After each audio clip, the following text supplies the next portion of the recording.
Covington, and I am the county judge, and I am here with our fiscal court members, Mr. Hostetler, Mr. Jones, Mr. Wallace, Mr. Culbertson's our county attorney, Mr. Kelly Corman, a magistrate, and then Dwayne Ellison, a magistrate. And everyone, we are blessed to be joined by our friends, students from the Georgetown Baptist Preschool, and then their teachers who are saints. And you all are so well behaved, and we are so glad that you are here to help us with the pledge. Yes, that's Mr. Livingston. So you all are going to help us with the pledge and then sing a song. Am I correct? Yes. All right. All right. So will you please, everyone stand, place your hand over your heart, and let's start the pledge with me. I pledge allegiance to the flag of the United States of America and to the republic for which it stands, one nation, under God, indivisible, with liberty and justice for all.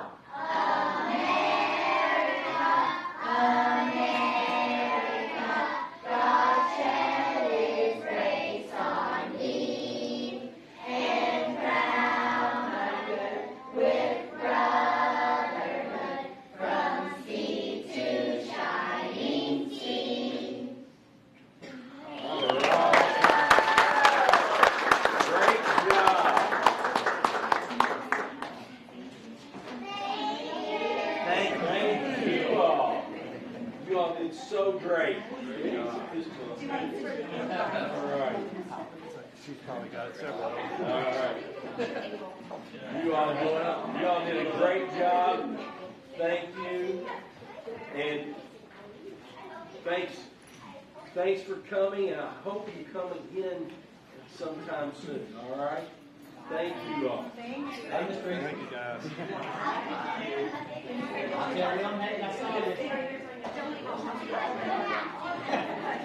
We'll just turn to one side. Oh, here, get that out of the picture.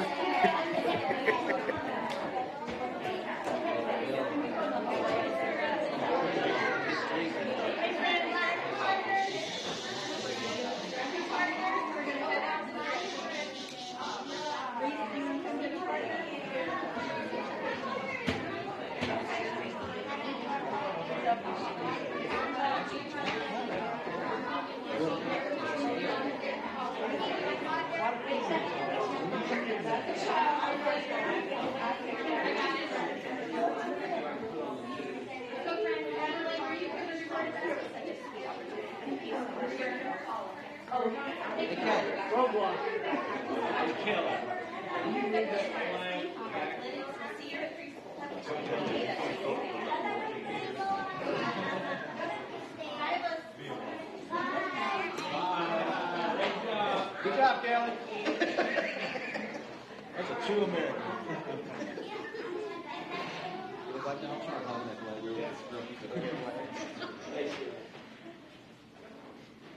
All right. I think we can adjourn now. That's a tough act to follow, and they did such a fantastic job. I'd like to thank Pastor Rob Jones for inviting that group. Rob, that was a treat. No, thanks very much. We will kind of get started here with R.J. Palmer, who's joining us via Zoom, and RJ, we'll let RJ get on the screen, and RJ is going to talk about two options that we need to consider when thinking about permanent financing and debt on our capital projects that we are considering.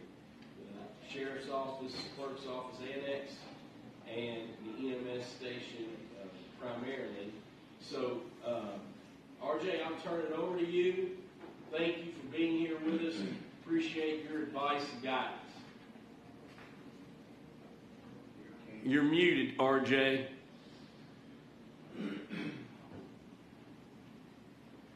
RJ,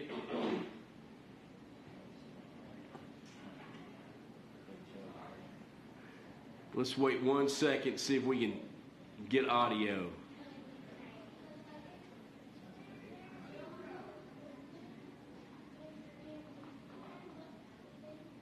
Still no. Yeah, I can hear you, David, so we're just having our own presentation, so we'll be good with that. All right, Ryan Pratt. What about you now, RJ? I'm here still. All right, we've got you now on audio. We'll turn it over to you. Okay. All right, great, thanks. Great way to start the morning, too. So, Judge Covington asked me to come on today just to discuss with you all a couple of options that you have, given that in the past you all have requested that you have some prepayment flexibility, and we knew that that would cost us something rate-wise.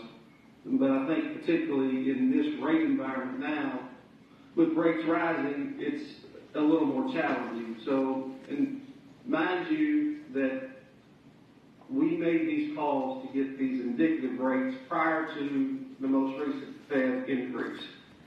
But a bank deal with full prepayment flexibility is going to price somewhere around 4.25%. A capital markets deal, which you wouldn't have the prepayment flexibility, would price somewhere around 2.95%. So there's a real difference in the cost of funds to give you all the prepayment flexibility. Now you have an option with the capital markets deal that we can set up an escrow fund and prepay into that escrow fund to legally defeat the bonds, but the money would just have to sit in the escrow until the actual call date, which in this case is likely going to be the maturity date, because you're looking at a 10-year bond issuance. So those monies would just sit in the escrow fund until that maturity date, and then it would pay the bonds off in full. But it's obviously a little cheaper to go the capital market route. We have the flexibility within the ordinance to do either one, but if we want to go capital markets, then we have to get the county rated. So we would need to kind of start that process as well. So just wanted to give you those options and answer any questions that you might have. And RJ, Court, in our conversations and discussions about our capital projects, you know, the thought process is, you know, if we keep the term around 10 years and have the option to be able to prepay, if we were in that position, my dad always used to say you don't want to be house poor, but, you know, if we were in that position to get that debt off the books, that would be my preference. But I don't have a crystal ball, and I definitely want to do what's, you know, be the best steward of tax dollars and do this the right way. And I wanted everybody to know the two options that we have and the difference, and be able to ask RJ any questions. And then, RJ, is there any resolution or such that we would have to pass at next week's meeting in regards to moving forward if we make a choice, you know, but, you know, at next week's meeting? No, the ordinance that, I think you've already given second reading. I think you did that last meeting. We have. Right. That ordinance actually gives us the flexibility to do to complete the transaction via capital markets or a competitive bank bid deal. So there's nothing else that needs to be done, just waiting on direction from you all as to which type of loan you prefer. Yes. You know, until we get the bid back, you know, it's just a question mark about the real dollars, and then we can you know, discuss with having all the data on the table. But you kind of have to do this ahead of time. We can't wait to get the bids back. We kind of have to make a decision which route. So, questions, comments? There is a significant you know, difference with going the capital bond route. When are we expecting the bids back for? So I met with Monica of Branstetter Carroll this week, and they have navigated with the Division of Water. The big question mark, we're going to use a septic system at EMS. That was the question mark holding us up. The issue was what to do with the water from the bays when, our EMS staff clean trucks. That water can't just go daylight. And that water will go to a holding tank, a 5,000 gallon holding tank that will be right outside the foundation, and it'll have to be pumped out by a vendor. But there's no other option. And I don't think, the one other option is having no drains in the bays. But that's not an option. Because in the wintertime, you try to clean off those trucks and then try to push the water out, it's going to freeze. So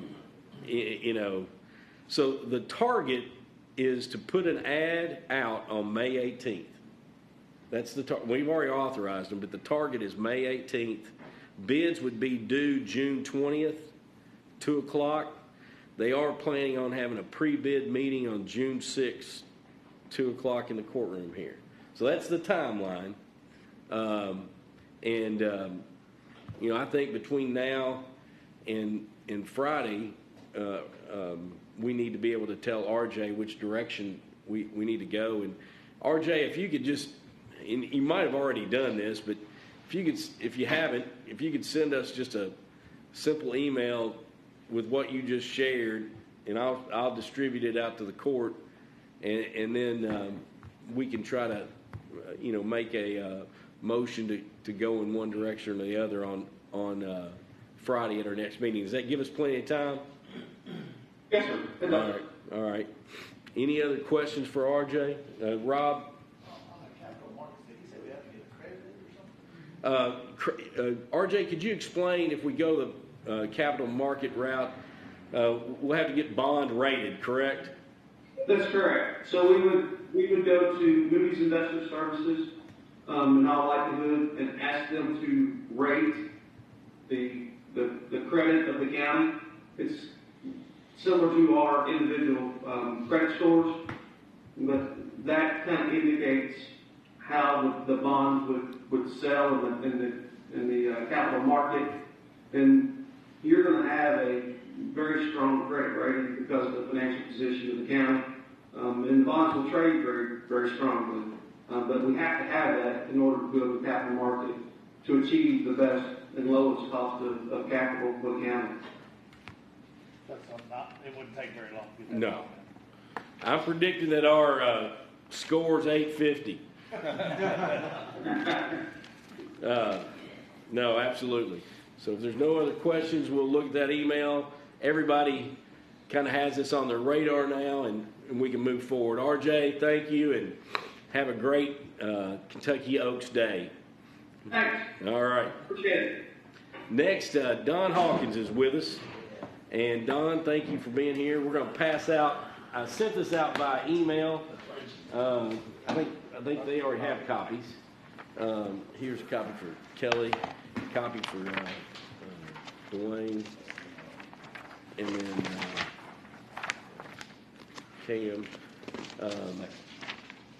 Don, thanks for being with us. All right. We appreciate it. Don and I, met a couple times, and things change and evolve, and Don is recommending some modest, in my opinion, rate considerations for his fee table for electrical inspections. And we updated this, I think, 3 years ago and did some adjustments. We did some real minor Adjustments. Yeah. And these have some modest adjustments. I'm going to let you take it. You have in your hand the effective, the current, September 1, 2019, and then the proposed would be effective July 1, 2023. So, Don, I'll let you take it from there. Okay. If you look at the 2019 and the 2023, is that if you, at the very top up there where I got them highlighted, our electrical permits were $10, and I'm making a suggestion that we move them to $20. When we did a survey about 8 different cities about our size here in Kentucky, we was right in line or even lower than most of the other cities. And really, these permits cost us a little bit over $1 a piece, but then to process it and put them in the computer and keeping up with them, we thought that $10 just, it was very minor. And then if you go down through there and look, we got 2 new items that we've put in for 2023. Those were solar and generators. These solars are getting to be very popular now. We did about 50 last year, and they're really intense as far as inspection. It takes us probably 45 minutes or an hour, sometimes longer, to do these inspections, and we was just charging $45 for each trip we made out there. And you know, these installations are from about $40,000 up to $70,000, $80,000. It depends how big of a system you want. So we thought we would charge us a flat fee of $250, but that gives you 3 inspections. So, and most of the time, these inspections, we do a ditch and first inspection, then most all the time we've got a re-inspection on them. So usually we'll do 3 or 4 inspections of them already, so we thought we'd just do a flat fee and give them 3 inspections whether they use them or not. Now, Don, I know we don't have any solar farms. We do have a solar farm ordinance in case somebody wants to do that would change based on that kind of scenario. Yeah, when it goes to a commercial, yeah, which this is basically residential. Outside of Toyota, we haven't done a commercial solar installation yet, but on a commercial, we would charge 1% of the total cost. Okay, gotcha. When it does commercial. Yeah. And then we go down here to generators. That's something else that's starting to get very popular. And now they're putting batteries on them, and that makes the inspections more intense, and we're spending a lot of time on these installations. So we thought we'd just do a flat fee of $125, and that gives you 2 inspections. So 2 inspections normally would be $90, and we're just going to bump it up to $125. And on these they're getting pretty intense also with these adding these batteries to them. So if you go on down here on the apartments, we used to charge based on how many apartments they were, and as the more apartments, the fee went down, but it still takes the same amount of time to do a rough as a final on one if it does 10. So we just kind of struck that out, and if you look over here to the right, we're just going to charge $45 for rough and $45 for final, regardless how many of them you have. And then, let's see, then we've got something where we was charging $40 for a meter pack and $5 a panel. Now we're going to charge $10 per panel. Because we got to take the covers off, inspect them, put them back on. And basically that was about all the residential. That is only, well, we just went over just affects residential, which is about 75% of our inspections. And I guess our biggest change was you go down here on the commercial stuff, we went from $45 on a 10 perm to $60. A lot of these 10 perms on a commercial is a meter pack, which is like 6 meters in them. We got to take a lot of covers off. And it takes a long time to do these things, so we just went to $60 on trying to get all the numbers more even instead of a whole lot of different numbers. And I guess our biggest change is going to be on our commercial. If you look at, we did used to, since I've been doing this, it's been 1%, I guess for 30 years. And when we did the survey on about 8 different cities, E-Town, Bowling Green, some towns of our size, we were probably at one of the lower ones on that, and at the state charges 2%. Some of the counties charge 1.75, some of them charge 1.5. And so we thought we would do 1.25 on commercial up to $1 million, and anything over $1 million, we would drop it down to 1%. And we don't have a lot of $1 million electrical jobs at schools or something like maybe like the Justice building coming up, the sewer plant expansion. So we don't have a lot of those anyway. And so 1.25 would probably catch about 90% of our commercial work, which would give us a little bit more income on our revenue. And basically, that's pretty much it, unless you have some questions. I do. Yes, sir. Quick question, Don, if you don't mind, going back to the solar and the generator. You say that like the solar was like, that includes 3 inspections 3 inspections. and possibly it would only be 2, I think you said. Yeah. But what if it goes over that? Is there? Well, anything over 3, then we would charge them $45 every time we have to go back out. Right. And the same thing would. Same way apply with to generators, there generator. would be 2 inspections, and if we could do a 3rd or 4th, then she would charge them another trip. Where's that one at on here? It's right below the solar. The generator and solar's right there together. Oh, yeah. I mean, so it's $45 that they're turn downs or re-inspections? Yes. Okay. Per trip, Right. above and beyond whatever you've got? Absolutely, yes. Yeah, okay. Thank you. Any other questions? Don, at one time, I remember it was on the finals per square foot, it was up to 1,300 square foot, then it went to 7 cents Yeah. over. Well, When did that change? we changed that probably about a year ago, and so we just did, instead of doing 7 cents on after 1,300 square feet, we just decided that instead of being just a flat rate and then 7 cent, that we just do 7 cents a square foot, instead of doing the $45 and 7 cents. We just made it 7 cents a square foot. That's been about a year ago or so. Okay. Yeah, I just figured up like a 2,000 square foot house is gonna cost $315. That's with no turn downs. 2,000 square foot house would cost you, With all the it inspections, depends on how many inspections TOPs, you made. yeah, with your TOPs, your Yeah. temp poles, counting everything, Right. be like $315. Let's see, that'd be $140 on the final, and then a rough be a tempo, a rough, and a TOP. That's 3 more, so that's about another $130. And then your and permit, $10. $20 Well, now. $20 now, yeah. So you're 130 and 140. That's 270. Been running you a little bit under $300. But then when you take a bill inspection at 22 cents a square foot at 2,000, that's $440. Yeah. Is that proposed, That's proposed. and they're at 12 cents now? They're wanting to go from 12 to 22, I think, Yeah, and that is just a proposed. yeah. And I'm not doing this because of building inspection. I'm doing this because I think we was a little bit behind on our commercial rate. And then this solar and generator we're spending a lot of time on these 2 particular jobs. Those stand out that need, need to be adjusted for sure. Yeah. Any other questions? And, we'll bring this back and put it on the agenda. And if you have a question during the week or comment, please share, and Don will be happy to answer. Yeah, call me anytime, except after 4 o'clock. Now, that's not true, Don. Yeah. Rick, you had a question. Oh, not a question, but a comment.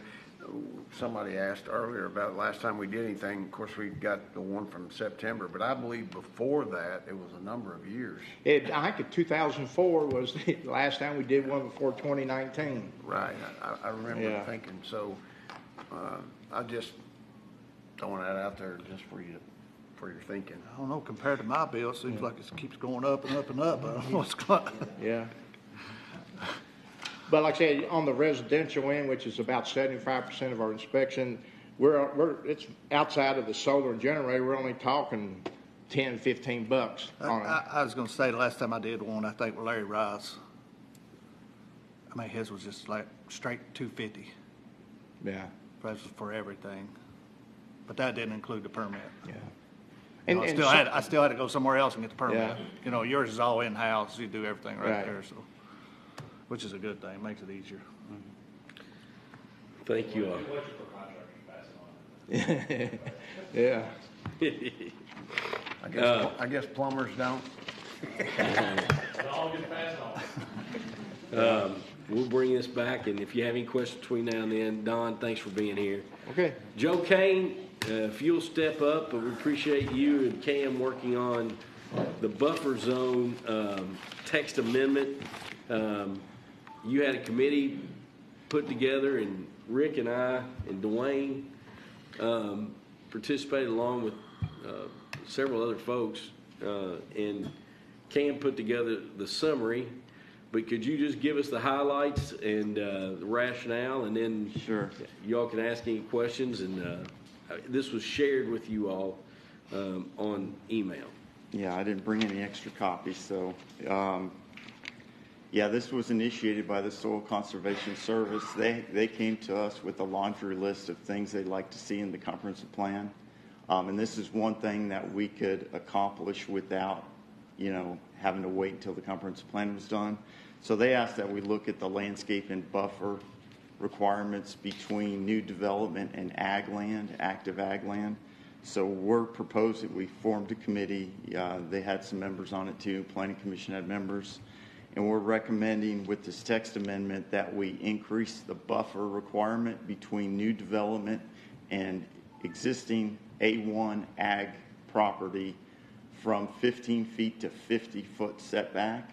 So that would be building setback would go from 15 to 50, and the landscaping would have to be setback off, new landscaping setback off the property line 35 feet, because they were getting to situations where, the trees were falling on the fence, or they were having issues with livestock in the, getting into the trees and the growth.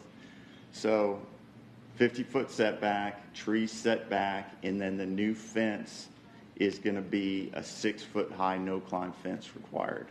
So their opinion, and their, I guess in practice, kids climb over the existing plank fences.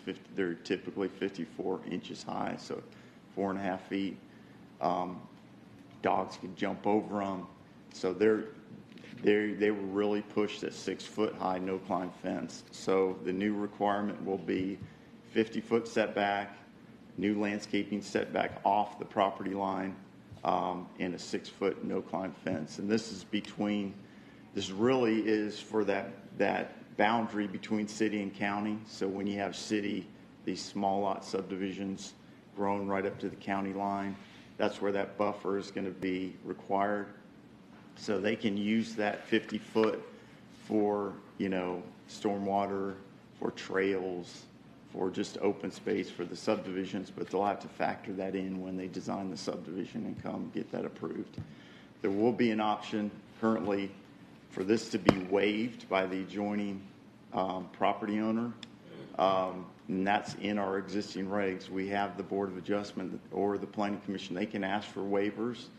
We're going to put in language in the zoning that what the intent of this is, so that waivers will be discouraged, or we can't rule out any waivers. That people can always ask, but we're going to put in language that what the intent of this is, so to protect, to make sure it's put in place when, and no waivers are granted when the situation is actually there, that an active farm is adjoining this new residential or new urban development. The ag land has a 50-foot setback already, so I guess the intent was that they both have 50-foot setbacks, so they're treated equally. So there's protection of the farm, kind of the existing farm operation.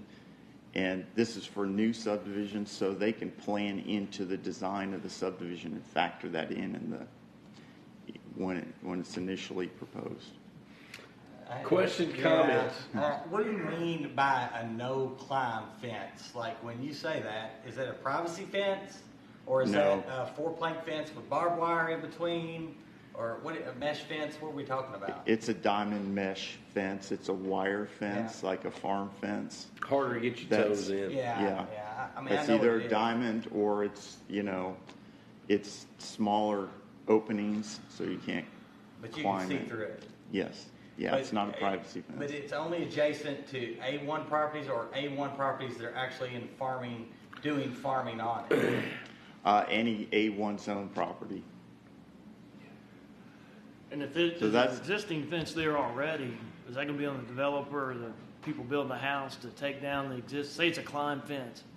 They're gonna have to take it down and replace it on their bill, or would they split that with? Split that with the farmers. Well, the developer, if there's an existing fence, if it's in poor condition, they would have to take it down, clear the fence, clear it out so they can put a new 6-foot-high fence. And that would be. I mean, the on requirement is for a new 6-foot-high fence. So if there's an existing fence, that's going to be a situation where you're going to have to evaluate. There's not going to be too many existing 6-foot-high. No. But No, if there's a lot of probably link gonna be fencing and zero wire out fencing, there. Obviously, yeah. So that's going to be a situation that we're going to have to evaluate it because the adjoining farmer can waive, if they don't want, somebody coming in and tearing down a fence they just built, obviously they're probably going to waive the new 6-foot-high and they'll live with what they have. But if it's, a lot of these fences are just poor condition, they're older fences, so they would have to clear it out and put a new fence in if that's the case. We also have instances, we're taking this to the city as well on May 8th, so we may get some feedback from them that I'll relate to you all on the 12th. There are instances where there's, pockets of A1 land in the city, and that's probably why the waiver situation is in there, because if it's just a small A1 remnant parcel that's not farmed, we likely will, that's the situation where the waiver would probably come into play. But And explain to me the logic behind the existing fences are about 54 inches, and they wanted to go to a 6-foot, but if there are no climb fences, why the difference in height? well, they still feel like dogs are jumping over, can get over them, animals can get them, kids can still climb, teenagers can get over them.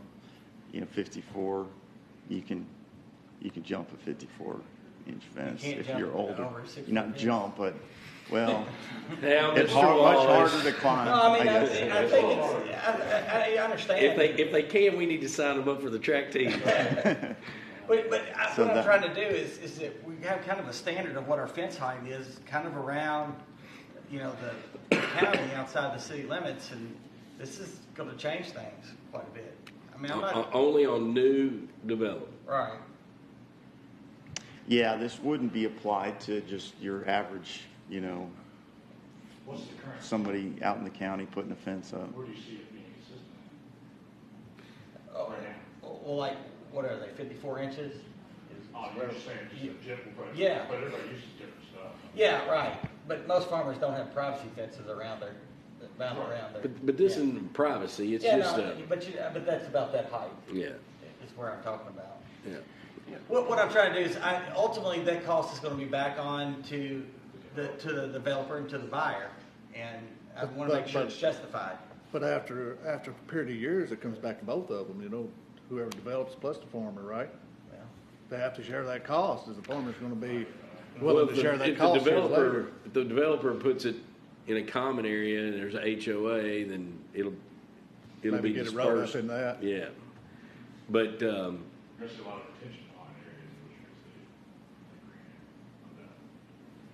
we see. yeah.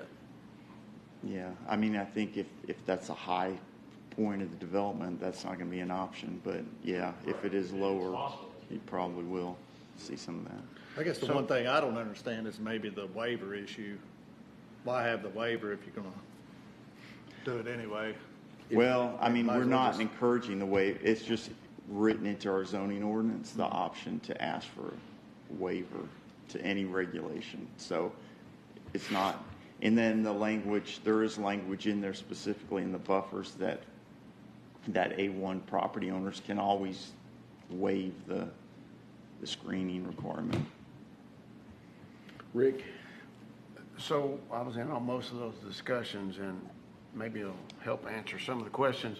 What they were trying to discourage with a 6-foot tall, as opposed to what is common, 54 inches or thereabouts, plank or otherwise, those are easy to get over. They were just trying to discourage kids, teenagers, adults, whatever, a 6-foot-high fence that you can't just climb over just like that.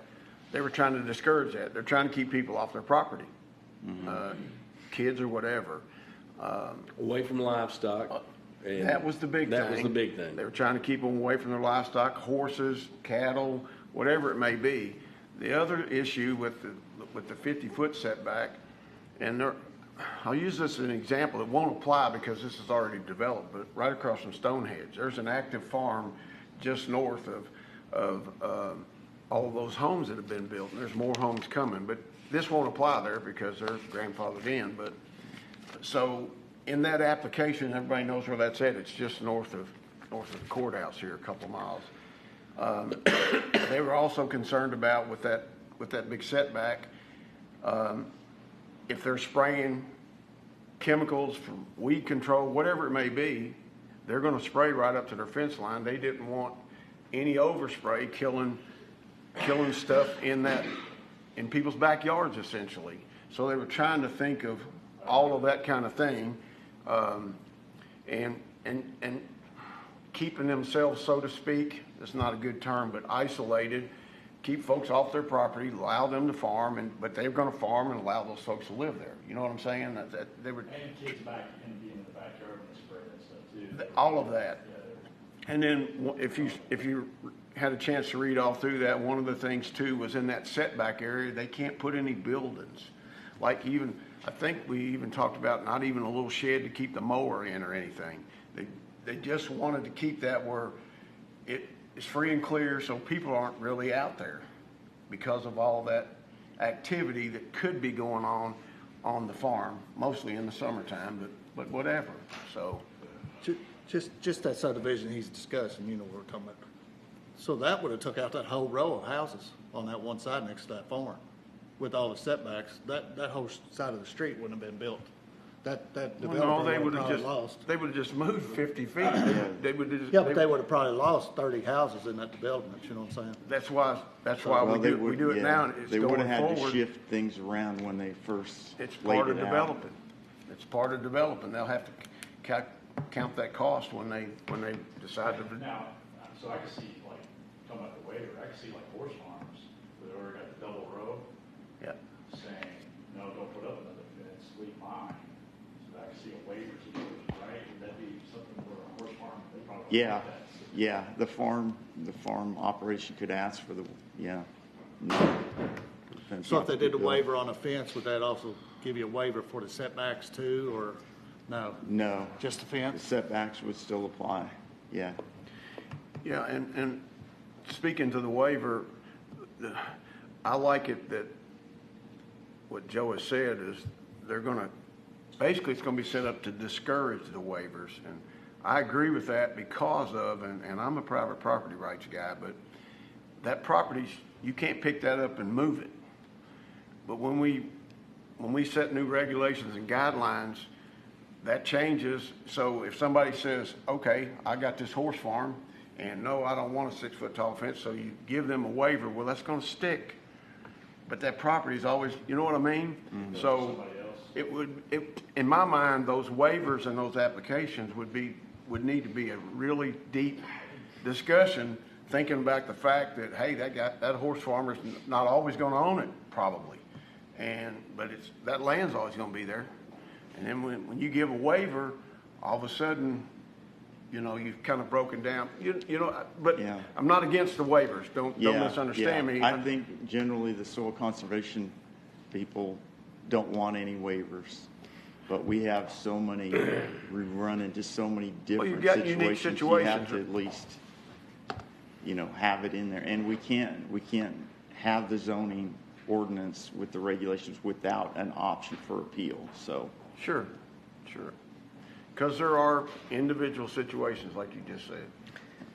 So this has been shared. If you have questions for Joe or myself or anyone, please let us know. We'll bring this back for consideration next week. Joe, you all had the RV park, you had a hearing on that, I believe. Yeah, it's still open, so they continued it one more month, so we're gonna Are you talking continue the about hearing. Midway Road? Well, just There RV was park. another RV park. I thought it was Board of Adjustments last night. Was that right? I don't think there was an RV. Not- No, it was cabins. Cabins, They I'm sorry, wanted South Lake to Road. Yeah, they wanted to do cabins. But this is for the planning and zoning Yeah. regs. Yeah. And it's been postponed, and I think the Fuji system, I think they finally had people present. I actually had a phone call about it last night, that's why I asked. Okay. So, Yeah, it was continued. We're going to take testimony one more month. okay. All right. Okay, thank you, Joe. All right. Thank you. Next, I'm going to talk about budget timeline. Right now, our goal is to have our first reading of the budget on the Thursday, May 25th meeting, and then a second reading on June 9th. I believe that's accurate. And then after the first reading, Michelle and Stacy send it to Frankfurt, essentially to be reviewed and get DLG's thumbs up. Then we bring it back and do the second reading and then publicize it, and then it becomes, active. When did you say the first reading? First reading would be, the goal would be May 25th, that fourth Thursday meeting at 7. And then the next meeting we have is June 9th, and that would be the second reading. That gives DLG time. We have to give them time in between the first and the second to navigate that. So working backwards from there, I want to ask the court for availability for a special call, just budget workshop review on either May 15th or May 16th.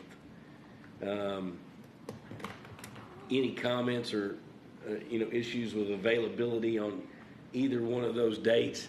And I would prefer to do it late afternoon, 3:30, 4-ish.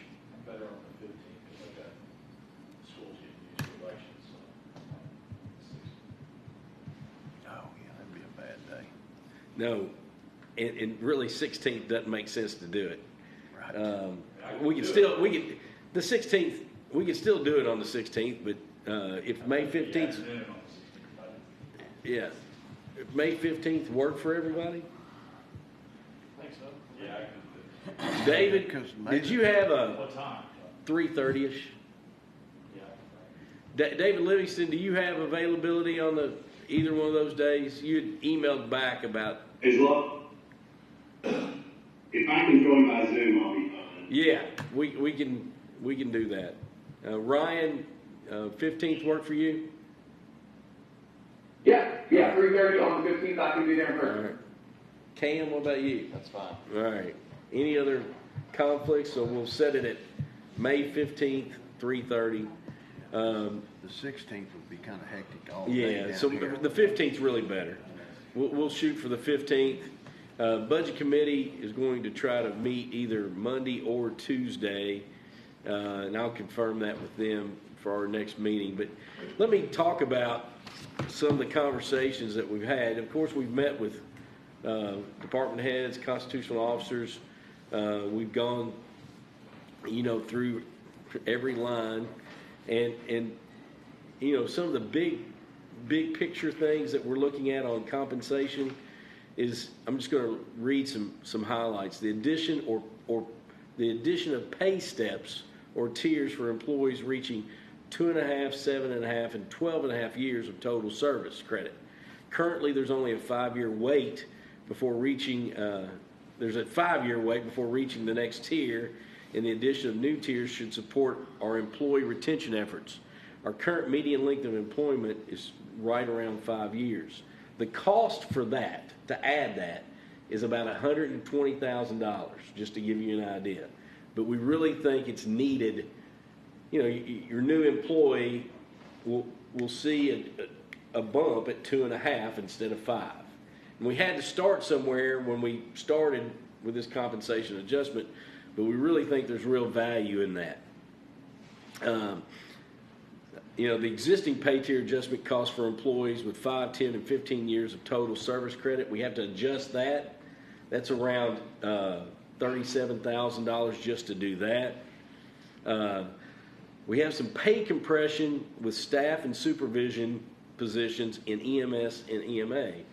And a recommendation there from Jeff to the budget committee is to adjust those to get a little space out between staff and supervision, and that's around $59,000.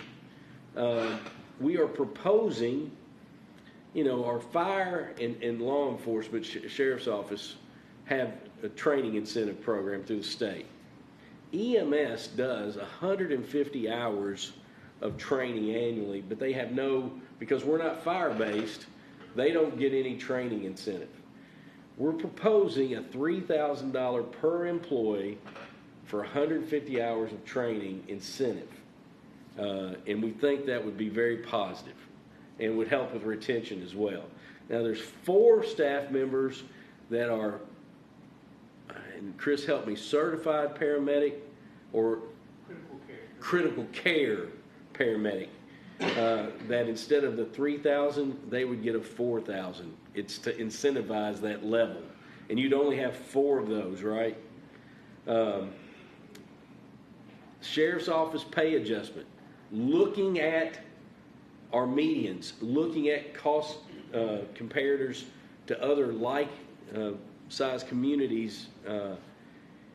Jeff is recommending that we add $1 per hour to sheriff's office deputies and uniform full-time staff across the board there. And when you look at that adjustment, we're talking about, I think it's approximately $135,000 for our full-time staff. The biggest changes in our medians, in Jeff's opinion, and Jeff couldn't be here, he's at a wedding in Washington with family, so he would be here to explain all this, but the biggest difference, law enforcement's changed in the last 4 years. And with that, the need to look at compensation adjustments has gone with that. So that's none of this has been finalized, of course, but it's been topics of discussion. We also have some jail, Scott County Detention Center, some pay compression adjustments that need to be done there. That total would be around $26,000. That's between, supervision and deputies. And then we also, currently the jail is required 40 hours of training, but there's no incentive there either. If they went to 50 hours of training, the proposal from the budget committee would be around $1,000 training incentive to those employees completing that. There's about 28 staff members there, and looking at that incentive as well. So, those are big picture items that we've discussed. And the other piece that I have proposed and we've talked about is adding, of course, we voted to add 3 firefighters to address overtime, but I am going to propose, and the budget committee's discussed this, but adding 3 SRO positions in our sheriff's office. Those SROs, what we put in the budget is 180 funds to pay a 185-day contract. And we might have to expand that. I talked to Judge Deals at Grant County. They're doing the same thing. But when you talk, there's required training for these SROs that have to be considered. And then, there's a lot of things. And I actually scheduled a time for you and I to talk with Judge Deals next week about how they're doing it.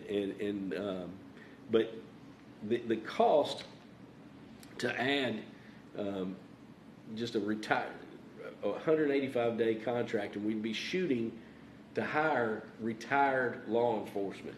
If we hire retired law enforcement, we don't have to pay their retirement additional, and that would be a real cost benefit, in the sense. The dollar figure that we've discussed, because most of these retirees would have a lot of experience, is like a minimum of about $27 an hour for those staff people. If we have that set up, surely we could attract some retired law enforcement that's POP certified to help cover more schools. I've discussed this with Mayor Jenkins, and it's been a topic of discussion, letting him know we're trying to do. I've discussed this with Dwayne and Superintendent Parker. I just think it's important we try to consider to find a way to get some more coverage out there. And if we do it this way, the cost would be, considerably less than hiring a full-time staff member and having to pay all those wage and benefit hours as well. So that's a conversation that we were doing and discussing as well. And that's just, I'm not going to get deep in the weeds, but I do want to share a little bit of data. Like right now, our current wage and benefit costs is, I think full-time $16,409,000. Our part-time's about $539,000. That comes out to be a total of $28,671,240. We traditionally have looked at and compared in the past a 3%, 4%, or a 5% raise, looking holistically at our total budget and see how that impacts our total budget.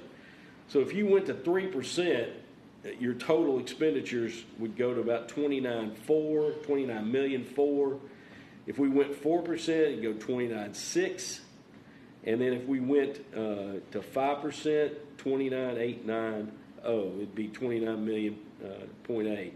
So that's just with full time, and just wanted to give you a picture of, looking at where we're at and traditionally what we've talked about and what we've talked about in budget committee meetings.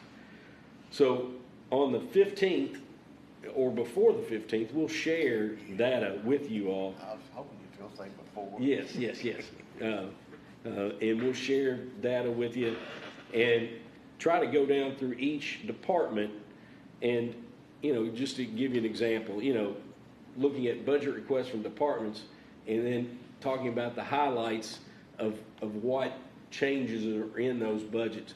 For instance, like law enforcement, the handgun purchases, for fire department, the apparatus requests, EMS, the ALS 360 change that I believe, we've had a presentation on, and I believe that we should do that. So, we'll give you all this data information, and that way we can have an informed discussion on the 15th. And then that gives us time between the 15th and the 25th to everybody have questions and such. So that's just my I'd be happy to try to answer any questions, but don't really want to get in the weeds too deep because we're still trying to cut through there with it. On the training and such stuff, they're paid while they're doing the training, right? Have to be on the clock. That's what I just want to make sure. Yeah, have to be on the clock. But we just think, how can we continue to, and then impact overall wage and try to help with retention. Any other questions? Didn't you say that most of this training, if not all of it, for the sheriff or EMS for the jail, isn't that required? Required for fire, required for sheriff, law enforcement, EMS. It's that 150 hour. You help me, Chris. Is it required? Isn't some of that required? Maybe I'm wrong. Some of it is, yeah. So in order to maintain certification, they have to get 100 hours of training every 2 years. But we double that. They get, they're getting that in a year at our place. So it's just to keep us sharp. Yeah. But how do you think it would be portion of it is received required. with your staff? It'd be tremendous for us, especially the recruitment retention. I don't remember the numbers. Is it 3,000 per whatever for them or something? 3,000 because they do 150 hours. And 150 hours, does that get multiple certifications for your folks? Or is It that does. just one? No, it's multiple. Okay. Multiple. So we're not incentivizing each certification. It's No. that total. That total number. And at the detention center, they're required to do 40, and they've never been paid anything for it.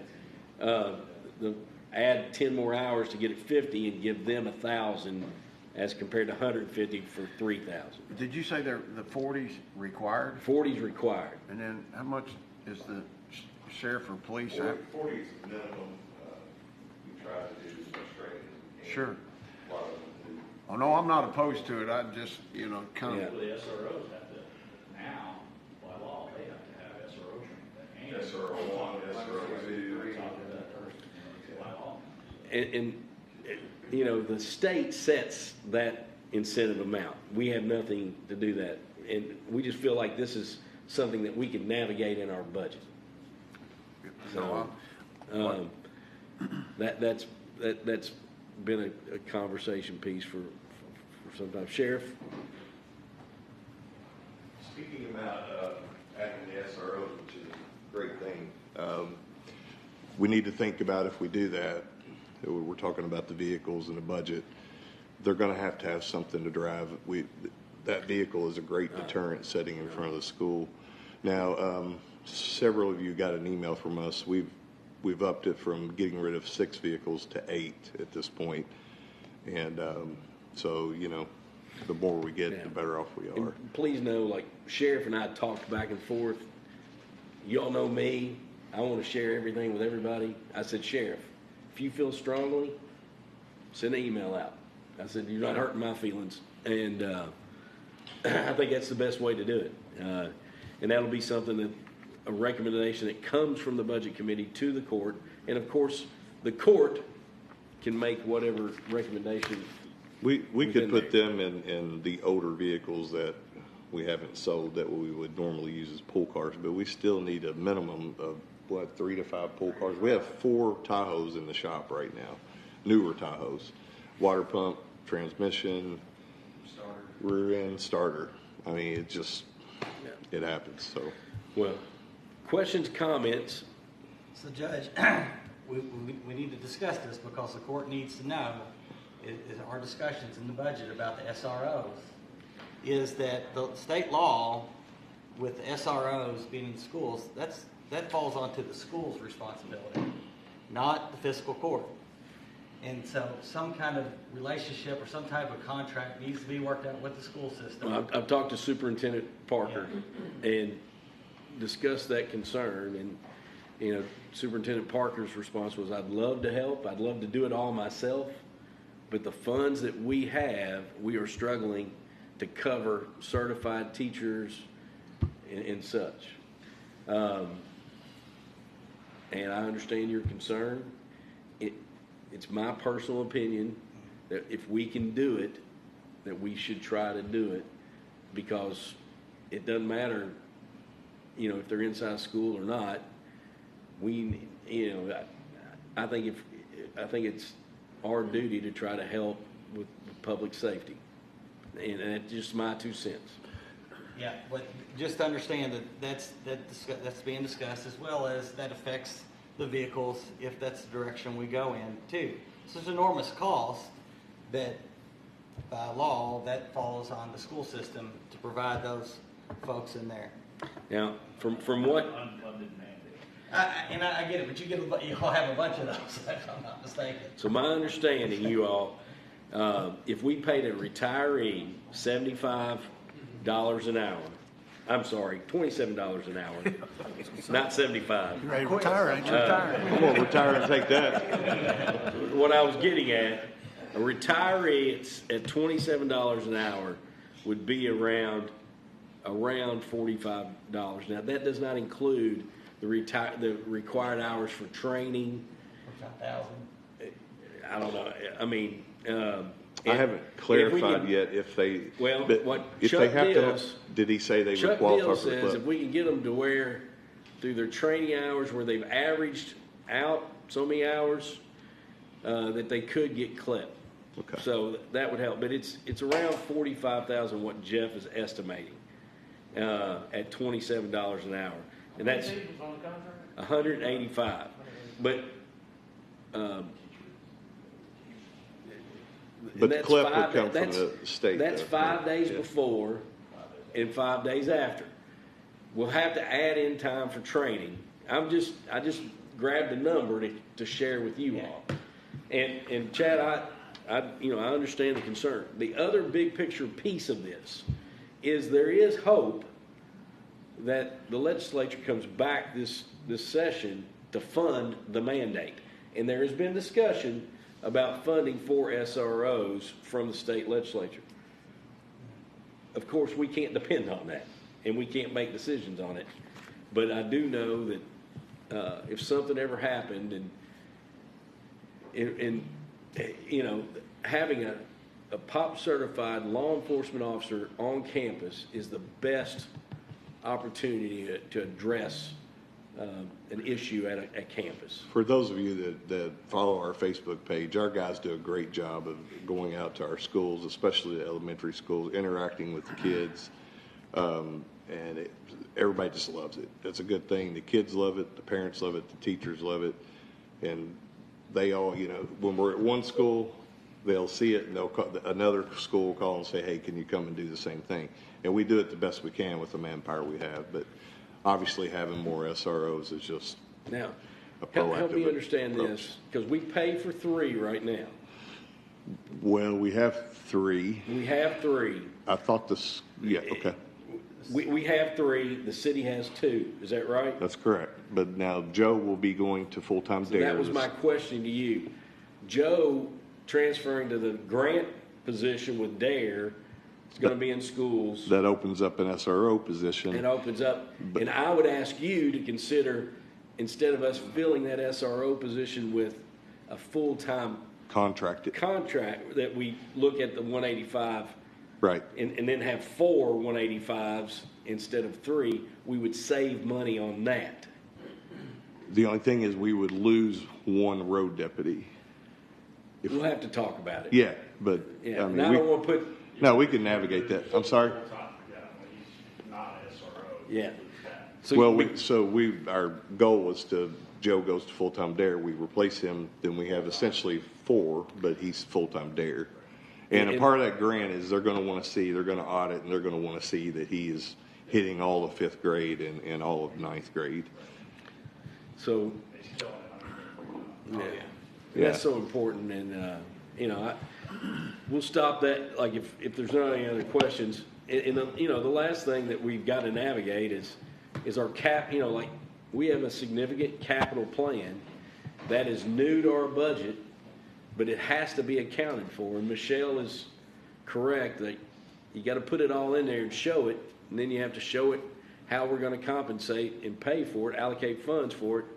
And we'll share that information with you too. But until we get this bid in, we're just throwing darts at it. Now we've got Informational darts. But I hope everybody, like we have put in a lot of time to this point. We still got work to do, but I appreciate everybody's efforts. Cam, can you give a short, because I have to get out of here to get to a meeting in Lexington. Can you give a short bluegrass water action? Sure. I sent an email yesterday to the court, but basically, so we, as you know, retained a private firm to represent us. They filed a motion to intervene in the case a couple weeks ago. Bluegrass Water filed a response objecting to our motion. We filed a reply, and we're basically waiting for a ruling from the Public Service Commission on whether we're going to be allowed to intervene or not. I'm not sure when that's going to come. I checked yesterday, it hadn't come, and our attorneys will, let us know as soon as that happens. Questions about that? Do you have any kind of an expectation on? I don't know, not really, on whether it'll be granted or not. No, I mean, and you're welcome, it's all public, so you're welcome, if constituents ask for something to share the documents. What's going on? Okay. We've made, our arguments, they're basically like, a lot of people are affected by this in our county. They've made like I said, they've made an objection, we've made a reply. And I didn't know if you'd had maybe a chance to look at backgrounding from. I don't know. If other people have done, other communities, other government bodies and other communities have done the same thing. Yeah, their main argument is that the Attorney General also is an intervening party, and they're saying, well, the Attorney General can make these arguments, that you're making. But our desire is to make the argument on behalf of our community. Correct. Right. And the specific economic impact and so forth to our community. Right. So Thank you. that's that. As soon as I hear something, I'll let you know. We'll share that information, and then I want to just give an update on a requirement that we have, reapportionment. It's the process by which fiscal court districts are reviewed and potentially redrawn following the U.S. Census to determine size compliance in accordance with federal and state law requirements. Normally, reapportionment is done the year following the U.S. Census. However, due in part to census delays, this decade's reapportionment starts May 2023. I couldn't make a public notice until May. That's required. That's the way it is. We will have something in the paper next week about the public notice. The Reapportionment Commission consists of the county clerk as a non-voting member and 3 citizens residing in different districts who are at least 21 years of age. Reapportionment commissioners are appointed by the fiscal court versus the traditional county judge executive appointment with fiscal court approval. So you all will vote to appoint. And, you know, I think we navigate things pretty well. And, you know, we will put a public notice in the newspaper. We will put something on Facebook. We'll get feedback. What will the public notice? The county clerk, Rebecca, is on the commission, but is a non-voting commissioner. The 3 citizens will work in collaboration with the clerk. Joe Kane and GIS will give you data. And the goal is that the 7 magisterial districts are less than 5% in population difference. So We've got some off, yes. So what's the notice gonna say? I mean, is it Just- asking for people that wanna? It'll ask if it just states what I just read, and then if you're interested in being on one of those folks. Those folks. Gotcha. But it's really, the court will vote to appoint some recommendations, and I'll bring what we get, and then you all can take it from there. With that said, I'm done. Anyone have any other business? Just letting everybody know that there is the graduation parade happening this year downtown on May, for the fire, county, everybody's going to get part of it again, May 23rd. All right. What time, Dwayne? 6 o'clock, yes. All right. And JR and I have been out looking at some paving jobs at EMA and fire department out at Lyle Road. JR and I have, the top coat and the painting's done into JR. We had a contractor spray those 4 fields because the weeds were getting in the way of the grass. So we had that done and gotten a certificate of occupancy. Yes, sir. So we're moving along there. Any other magistrate have? Just what I read in the paper this morning, Great Crossings girls softball team last night. Great victory there. They've defeated #1 team in the state, #4 team in the nation. 61 game win streak. Come to an end last night, so great victory for them. Mr. Livingston, are you smiling? Is that your chest thumping I hear? I do have 2 Livingston girls on that team. That's a pretty good Thank victory. God for their mama. Chris? More than you know. Just a quick announcement, later this month, the 21st, the week of the 21st is National EMS Week, and just a chance to recognize our folks. So we have some activities planned that week, and then the Friday, the 26th, we're doing our annual awards banquet at the library at 6 o'clock, if any of you would like to attend that. And then I'm hoping next Friday in court, we can, you guys can decide on the fee adjustment schedule. I got some spreadsheets here. I've also got it by email if you'd rather have it that way. But every few years, the billing company that we use kind of looks at the services around us and what they're charging and then makes recommendations to us. So they did that this year, and they're recommending some changes in our fees. So if you'll share those with that and then email David and Ryan, and if just email everybody, but go ahead and share those. And then anybody else have any other business? If not, then have a great Friday. Be safe. And we will. What'd you say that banquet was? May 26th? May 26th?